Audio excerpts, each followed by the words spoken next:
Hari Akbar.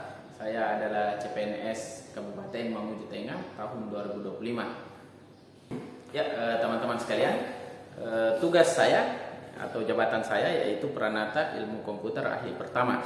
Adapun tugas pokok jabatan sebagai Ilmu Komputer Ahli Pertama adalah melaksanakan kegiatan teknis yang bersifat dasar dan rutin dalam pengelolaan teknologi informasi.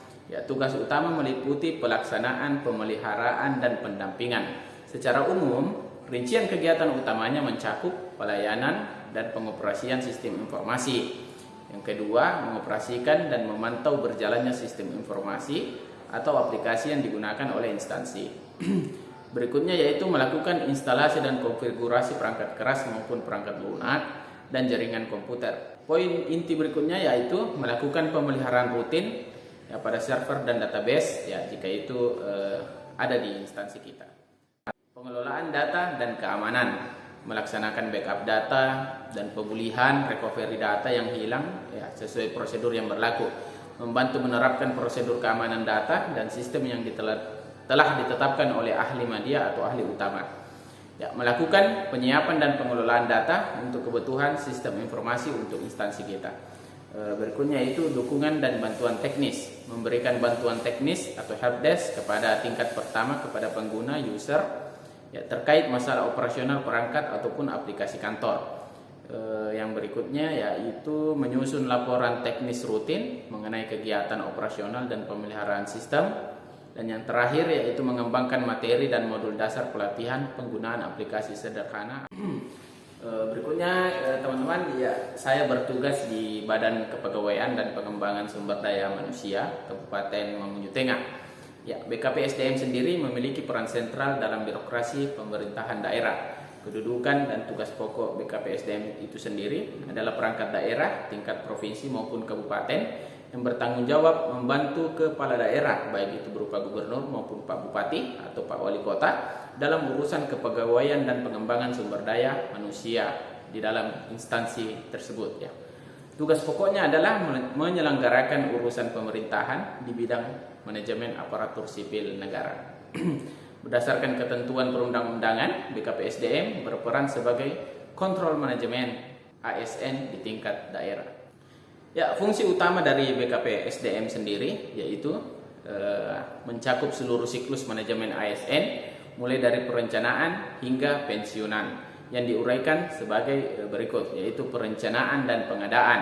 Perencanaan dan pengadaan sendiri yaitu perencanaan melakukan analisis jabatan dan beban kerja atau ABK dan menentukan jumlah dan formasi yang daerah butuhkan ya. Sedangkan pengadaan yaitu melakukan proses seleksi ASN baik berupa CPNS maupun P3K. Ya, yang kedua, pengembangan kompetensi dan mutasi. Ya, di bagian pengembangan SDM merencanakan dan melaksanakan pendidikan dan pelatihan diklat, ya, kursus ataupun meningkatkan nilai kompetensi. Sedangkan pengembangan karir mengelola kenaikan pangkat, mutasi dan promosi jabatan. Yang ketiga yaitu penilaian kinerja dan disiplin. Manajemen kinerja sendiri mengelola sistem penilaian kinerja ASN melalui serta memberikan penghargaan, sedangkan penegakan disiplin menindaklanjuti dan memproses kasus-kasus pelanggaran disiplin ASN sesuai dengan peraturan yang berlaku. Peran kritis BKP/SDM. Ya, BKP/SDM memainkan peran vital dalam mewujudkan smart ASN dan reformasi birokrasi, karena instansi ini adalah penentu kualitas sumber daya kita di daerah. Ya, keberhasilan suatu pemerintah daerah sangat bergantung pada seberapa efektif BKP/SDM di daerah tersebut.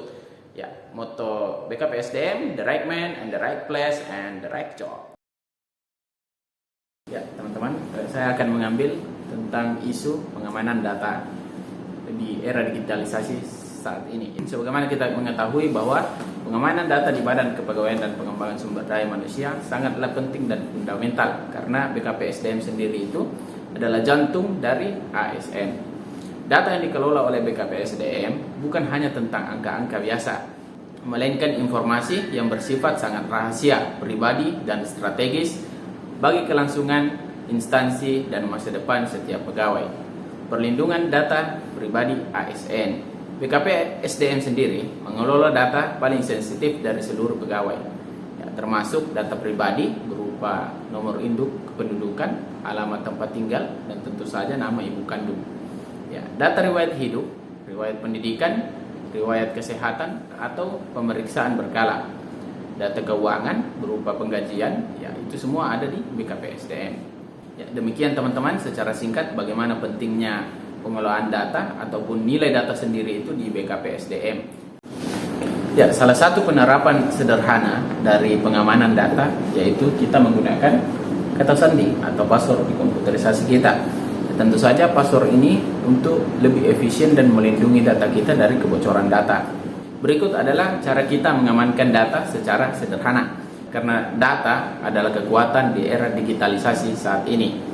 Ya, jangan pernah teman-teman kita menggunakan kata sandi yang lemah seperti menggunakan kata sandi admin ataupun 1, 2, 3, 4, 5, atau mungkin tanggal-tanggal yang sensitif lainnya seperti tanggal lahir, tanggal hari jadian pernikahan. Ya, itu semua adalah data-data yang rentan, yang mudah ditebak. Ya. Berikutnya adalah kehati-hatian dengan perangkat eksternal seperti USB. Ya, ini bisa memberikan virus ataupun malware dan lain sebagainya. Ya. Yang kemudian penyimpanan data secara cloud. Ya, jangan sekali-kali kita menyimpan ya secara sembarangan, apalagi data-data sensitif. Mari kita menyimpan data-data sensitif kita di server-server resmi, tentu saja. Berikutnya adalah contoh kelalaian kita, yaitu meninggalkan meja kantor kita dengan keadaan komputer kita sedang terbuka. Ya, tentu saja ini akan mudah untuk diakses orang-orang yang tidak bertanggung jawab ataupun tidak kompeten terhadap data rahasia kita. Ya, mari kita sejenak ya sebelum meninggalkan meja kantor kita, apakah kita terburu-buru untuk ke toilet misalnya ataupun keluar dari kantor kita dengan urusan yang lain, ya maka mari kita sejenak untuk menekan tombol Windows plus L. Ya, ini akan langsung mengaktifkan sandi komputer kita.